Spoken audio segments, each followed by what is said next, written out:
Today is the final workshop 6, and we are going to cover these topics: fault tolerance, cost optimizations, and AI, artificial intelligence, and machine learning in the cloud. So, fault tolerance. Uh, what do you mean by fault tolerance? So it means like in case of a issue, it may be a downtime, it may be a threat or attack to the system, or maybe downtime of the cloud provider. Maybe one region goes down for some reason. So how tolerant is your system for such failures? So one simple thing you can do is to have auto scaling. So let's assume one of the availability zones goes down, and then if you have configured the auto scaling properly, it should spin up instances in a different availability zone, so your workload can continue to serve traffic. So that's a very simple thing you can do. And then when it comes to the databases, AWS recommends using highly available databases like Aurora MySQL, because they have certain capabilities that other regular databases don't provide. For instance, if your primary database fails, or the region where the primary database is running goes down, it automatically uh, transfers your load to a secondary instance and spin up it really fast. So you don't have to interfere with that, and it will automatically update the records. So your system will be the database will be up and running in a like couple of seconds.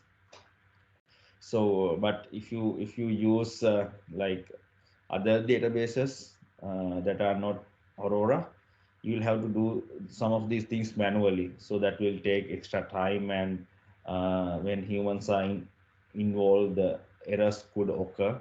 So because of that, they don't they highly recommend using Aurora MySQL or Aurora PostgreSQL databases over other RDS databases. And then multi-AC deployments is another thing you can consider. Like uh, instead of running all your instances services in a single availability zone, you split them into several. So in case two availability zones go down, you have some backup plan.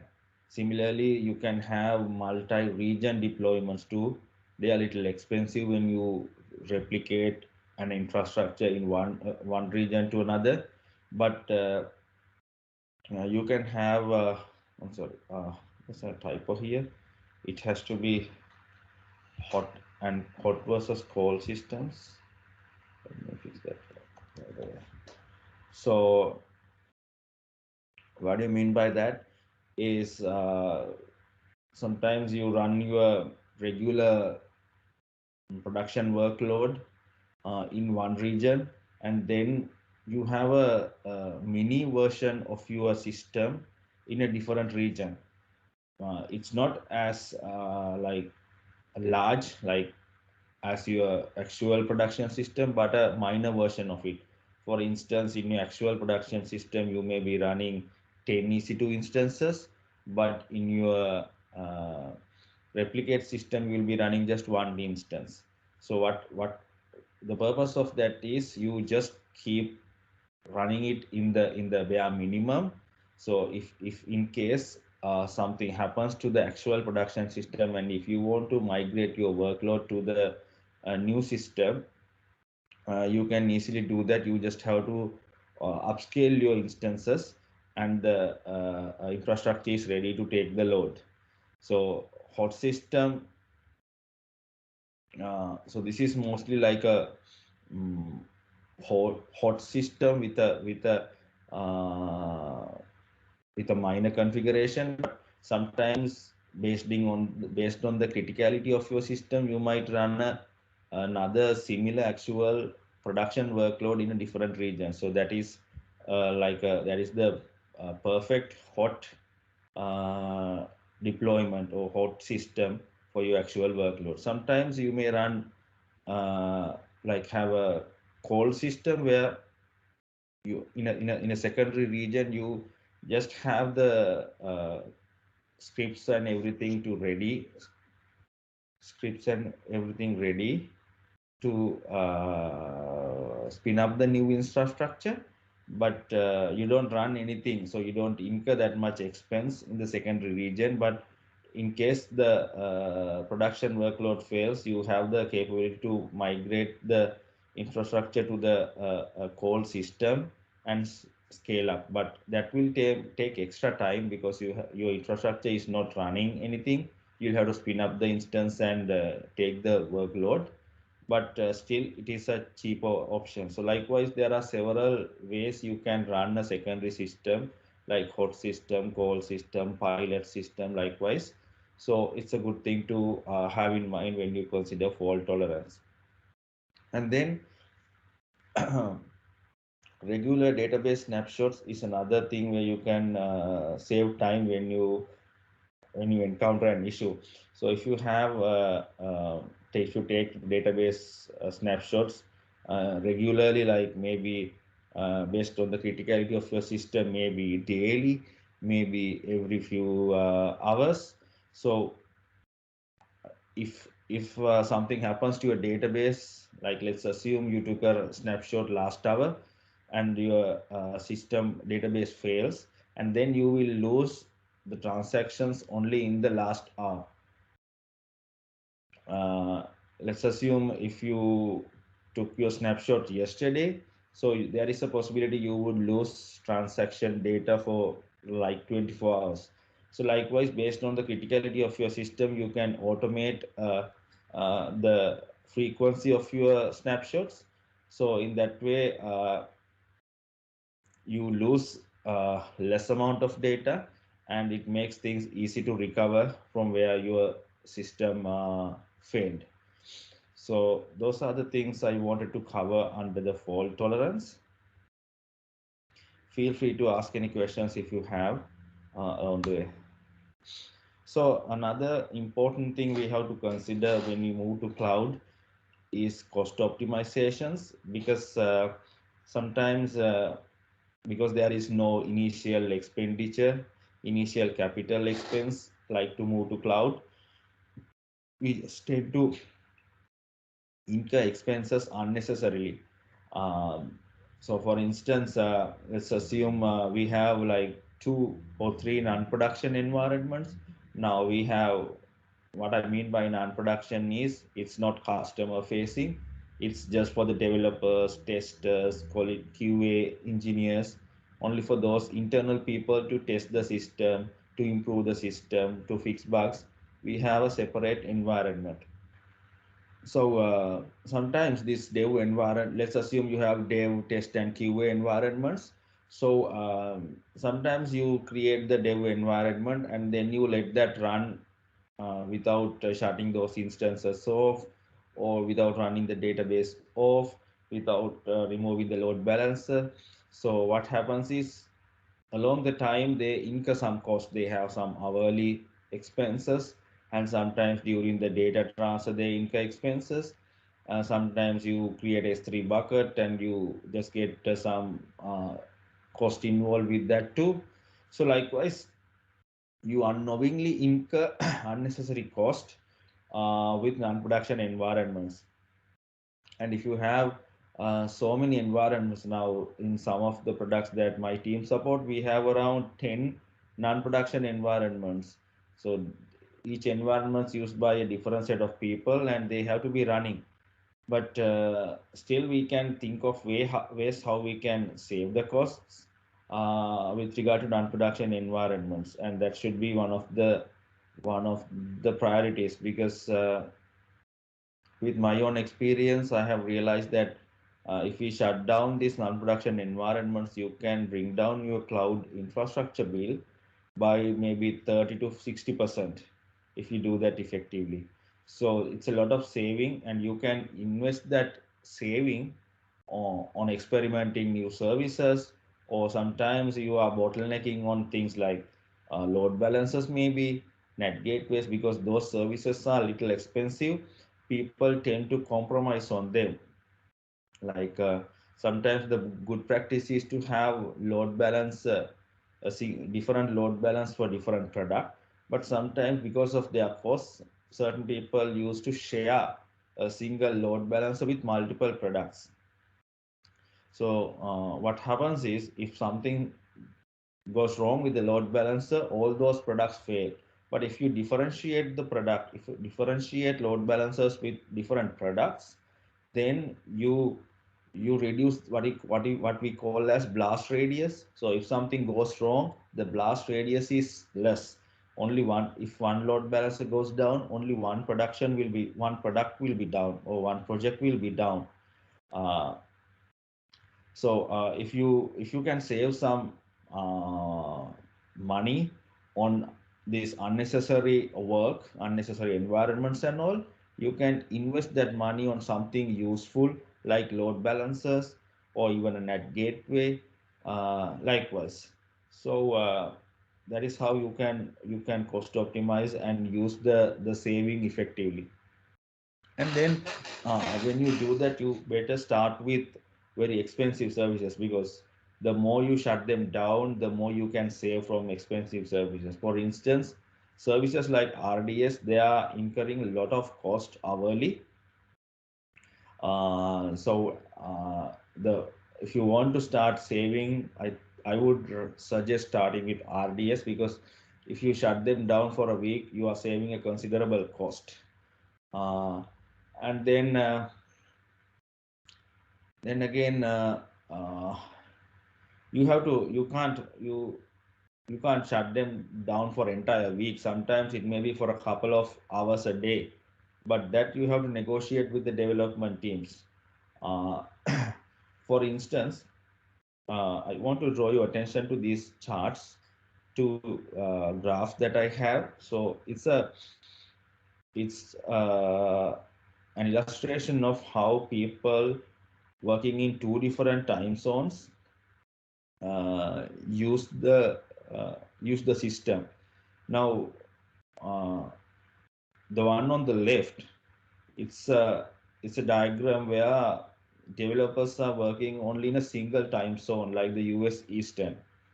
But one on the right is where developers are working in two different time zones, like US Eastern and Asia Indian time zone. So if you take the first one, the one time zone scenario, you see the users are the developers, testers, engineers, they use this non-production environment only from 9 to 5. Okay, so 9 to 5 means only like 8 hours. But if we don't shut down the environment, it will be running for the remaining 16 hours without much use, right? So that's like two-thirds of your cloud infrastructure cost you are spending without taking significant benefit. So if you have a way to uh, start your environment around 9 a.m., maybe 8 a.m. in the morning, and shut down after 5 or 6 p.m. in the afternoon, in the evening, you can save significant cost on your services. And similarly, so that is a lot of saving there. But if you have developers, engineers working in two different time zones, you don't have that much, you cannot do that much saving, because the time zones are not overlapping. So when workers in one time zone signs off, after a couple of hours, and the workers developers in another time zone sign in. So for that reason, you can still shut down environments for a limited number of hours, but you should be able to shut down the environments entirely during the weekends, uh, and do some saving there. So that's why I said we were able to save around 30%. So in a situation where like two time zones are involved, you can do saving up to like 30%. But if you have a scenario where there are people working in one time zone, you can uh, have savings until up like 60 to 65% of the total cost. Then you can automate most of these things. Like if you want now, what happens is mostly sometimes developers create databases, they spin up databases, they spin up EC2 instance, and then they forget to terminate or shut them down. But if you can have some automated jobs like a Lambda job, or some if you are familiar with tools like Jenkins, you can run automated jobs from Jenkins too. So they can search the RDS instances that are running after 5 or 6 p.m. and shut them down for a couple of hours. And then spin them up on next day around 8 a.m. so the environment is ready for the developers to start their work. uh, and also that is one way you can automate. Sometimes you don't need to automatically spin up environments every day, because if you have like multiple non-production environments like dev, test, and QA, the developers will not be using all the environments at the same time. So what you can do, you can create something like Jenkins job for the developers to spin up environments on demand. So if they want to run the spin up the dev environment today, they can spin up that environment by just clicking on a button.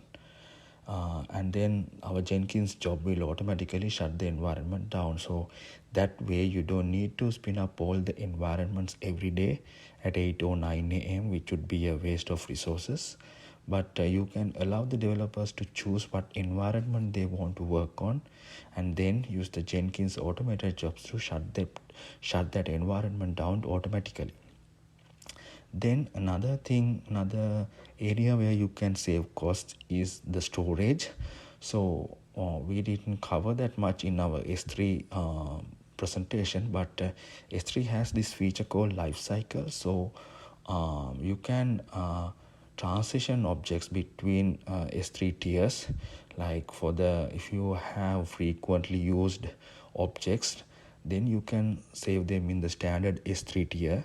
But if you have infrequently accessed object, you can transition them to something like Glacier or infrequently accessed S3. So you can save significant cost on object storage too. That is how you can save costs on cloud services. So the next thing I want to discuss with you is the artificial intelligence and machine learning in the cloud. So we identify several services that are uh, related to AI and machine learning in the cloud, mainly image recognition, video recognition, and machine learning training models, and software tools like Jupyter notebooks that can be run in the cloud. So basically because sometimes if you have some training model that you want to run in your local machine, it might take several hours for a model to train. But if you can use the high performance processing capabilities of the cloud, you should be able to do that sooner and get your results, and then match that with the validation set and take corrective action. And also this image recognition and video recognition are highly used in surveillance systems, to access control systems, all of these systems, to identify whether the proper people or the authorized people are accessing certain premises. Likewise, and even security surveillance, they use these image recognition, video recognition services. And then the Jupyter notebooks, like if you are familiar with some machine learning with Python, you must be familiar with the tools like Jupyter notebooks, where you can run some Python scripts and get outputs on the same page, and then continue to build your machine learning model. Like you want to use some of these Python libraries like pandas, numpy, keras, and then get their matrices and compare the outputs produced by certain commands and see where you are doing wrong for debugging purposes and all. These Jupyter notebooks is a very handy tool, so you can run something similar in the AWS cloud as well. So those are the few things that I'm going to cover today in this AI and machine learning in the cloud, but there are a lot of other services that you can explore on your own and get your hands dirty. So let's move on to the recognition part, the image and video recognition. So most all of these services come under Amazon Rekognition Service,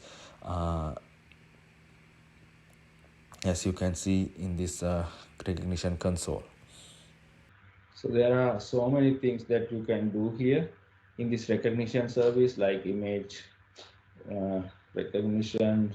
There is one for face comparison, celebrity recognition, and let's do some demo and see how you can, like, if you want to do those use these services. What normally happens is you use one, like you use an application that calls to this Amazon Rekognition API.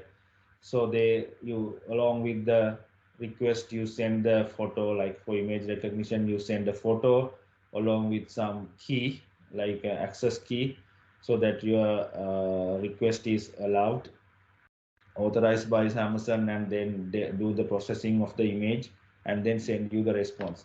Let's see how this happens. So they have some sample image here. So this is what sort of response you would get. So they give you labels for each thing that they identify in the image. Like they say it's a neighborhood, so like, yeah, it's a neighborhood, and they give some confidence level, like, so it's almost a neighborhood. They are so much sure of that. And sometimes the category is also like buildings and architecture, and then they give another label called city, and they give a confidence level for that. It may have its own categories, okay, buildings and architecture likewise, and sometimes road, street, car. There may be things like person, because there's a person running on the skateboard. Let's see how many things they have, how many labels they have identified. Clothing, shoes have been identified, footwear, skateboard. So all those things, like license plate of the cars, they are even recognized. Sedan, so they identify the vehicle types too, whether it's a sedan or maybe an SUV type of thing or vehicle. All these things are provided with some confidence level, so you can be pretty confident. Let's move to this other image and see. So it's so they recognize there's a boat here, I think. Yeah, waterfront, boat, so many things, like, and so you see they identify it as a downtown photo, but it's with less confidence, because actual downtown, we don't consider the waterfront, or not all the downtowns are the waterfront. So if you take a actual downtown image, this confidence would be higher. So yeah, that's some sample on the image recognition. So if you want to send a request to this service, this is how you need to send it, as a JSON request. Like, so yeah, this is a common bucket I think they have, and that should be a way how you. So if you want, you can upload one of your images and get the response too. Let's try to do that. I'm going to see if I have any image.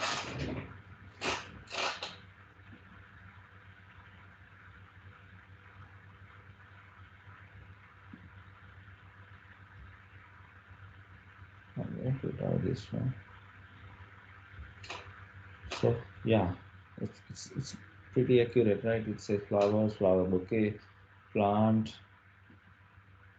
floral design, graphics, plant, everything. So yeah, it's a it's something you can trust. So I remember when I was studying in my master's program, I did some like road sign recognition. So it does a pretty good job on that. Like it recognizes the sign also, if possible, like the school nearby, or it's a speed sign. Likewise, so you can do something if you want to do write a mobile application with the where it alerts the user about road signs.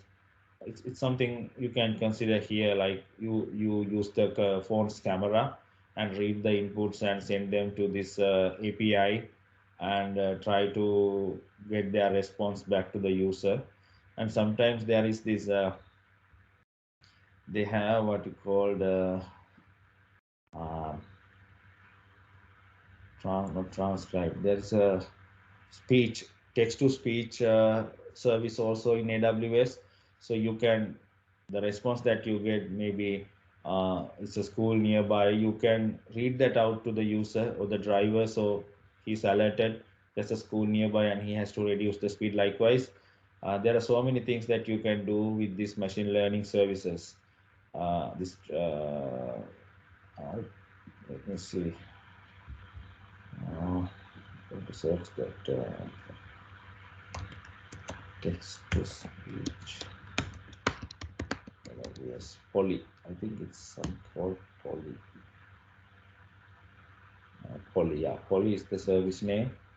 So if you want to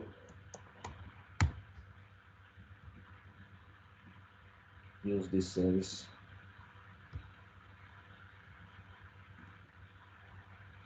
so you can have like different languages. You can speak different, like if you want English, if you want to give this to like for a Dutch, maybe let's assume a Dutch tourist visits US and he's not aware of the traffic signs here. So that what you can do, you can get the traffic sign in English and then use there is a translate service also in AWS, so you can translate it from English, the meaning of the road sign from English to Dutch, and then use this Poly service to read that translation to the driver. So you, in the voices also, you can have a female voice, male voice. So let's see.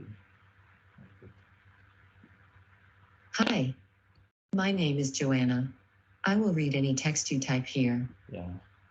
So if you type the meaning of the road sign here, it will read that out. So likewise, uh,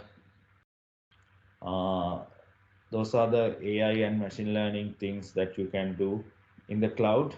And one other thing I wanted to show you, yeah, the notebooks, the Jupyter ones. So that they are called. So this machine learning models and uh, things, they are coming under this one umbrella of SageMaker service. So it has these Jupyter notebooks and train models that you can use. So sometimes you won't need to train your models for long hours. They have already trained models for maybe voice recognition, image recognition, or some for whatever for maybe for like handwritten hand like handwritten scripts. You can use their trained models and just give your input like a handwritten script, and it will generate the full transcript of that. Let's see. So what I'm going to touch is only the notebook part. So it's really easy. You just go here and create notebook instance, and you can specify if you want to run uh, if your model training model has so many, like very big data set with so many features. If you're familiar with those words, like features are the ones that determines features are ones that we want to fine tune. Like features define the outcome of your model. Like uh, features are like the input, and prediction is your output. So uh, if you have so many features that requires a lot of processing, so you can consider a bigger instance size here. But for the time being, we'll go with this smaller one, T3 medium, and it will. You can create a new role if you want, but I have one already created. I'm going to use that. So it will spin up an instance for me. Give a name here.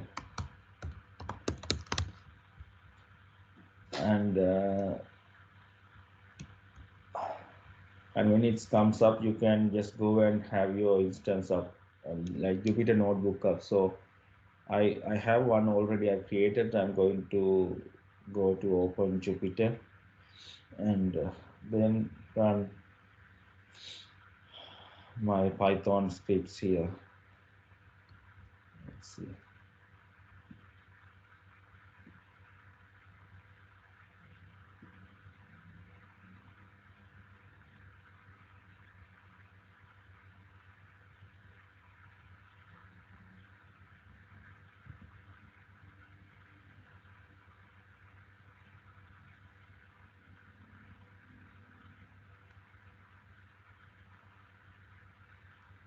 So you can start with already like already implemented like notebooks where there are libraries that are already there. Well, let's use something like Conda Python 3. So let's now, I haven't used Python machine learning for a while, but we can try. So initially you need pandas, maybe import NumPy. So these are some of the libraries that you use, and you can just execute them. And then I don't remember, you can create a matrix here. That is how you feed those machine learning models. You take a matrix and then you fine tune those variables along the way until you get some accuracy, and then you run your test data and the actual data to see if your results are correct. Test and validation set, I guess. Yeah, test and validation sets, and this is pretty handy. Yeah, so this is all I was planning to cover for this workshop. And there was a question from somebody like 2 weeks ago, like uh, not the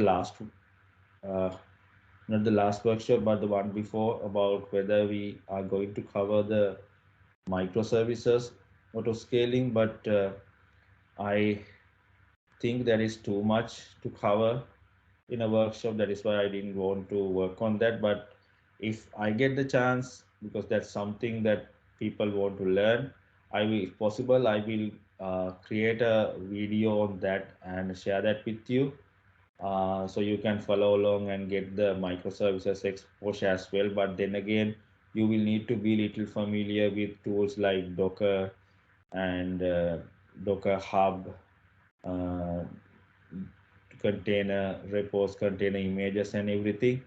If possible, I'll create that video and share with you too, and you can watch on that too. And one thing I wanted to tell is I'll be sending you guys a short survey of of the, like a satisfaction survey, how you guys learned, or how you found this workshop, whether it's good or bad, or you want any improvements, suggestions for the improvements. And if you want to learn any other new tools or services in a new workshop series, I want that too, so I can prepare and have some materials ready for that too. So one thing I wanted to emphasize today is that throughout this workshop, I was able to cover more than like 10, 12 services in the AWS and tools like Terraform and JIT. Because when I started my job after the master's program, I knew only very few AWS services like S3, EC2, and RDS. But I was able to do some project on that and talk about that at the interview. So, with the knowledge that you have taken from this workshop series, you are in a very stronger position than me to do some simple project and talk about that at your interviews, because that is what the industry wants. They want some cloud exposure. As I explained in the first workshop, the that is the expectation. You very hardly find an employer that is currently running only in a data center without using much cloud. So if you have that exposure, you are in a very strong position, and that is what I wanted to achieve through these workshops. I wanted you to be in a stronger position than me when I graduated with the program. So I hope I achieved that, and thanks everyone for joining and following along the workshop, and wish you all the best. If you have any question, feel free to. Otherwise, I'll stop the recording, and thanks again for the joining.